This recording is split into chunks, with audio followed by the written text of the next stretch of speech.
Das Hochland Sumatras ist geprägt durch majestätische Gebirgsketten. Im Altertum muss die Gegend wild und unzugänglich gewesen sein. Bei ihren Bewohnern, dem stolzen Volk der Minangkabau, ist der Glaube an Geister und heilige Vulkane bis heute tief verwurzelt.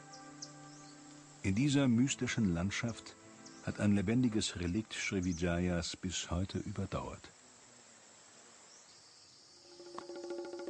Die Kampfkunst Silek Tuo.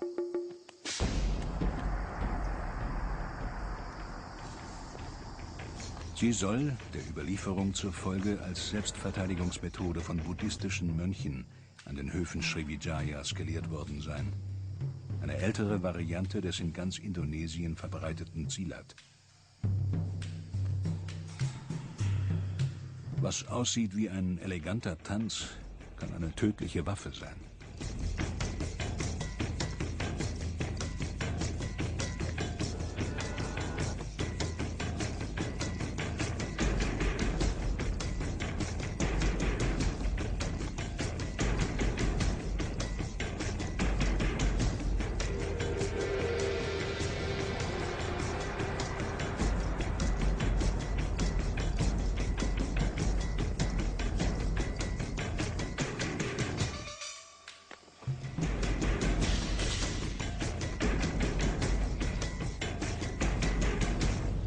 In typisch buddhistischer Tradition durfte Silek daher im Ernstfall nur als Selbstverteidigung eingesetzt werden.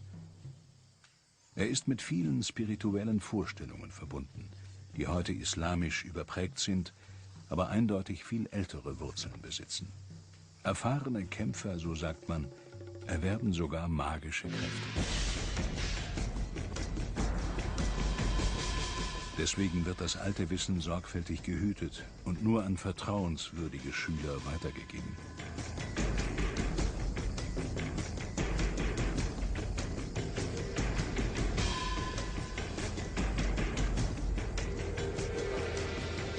Die höchste Kunst des Silat bleibt wenigen vorbehalten und gilt bis heute als Geheimlehre.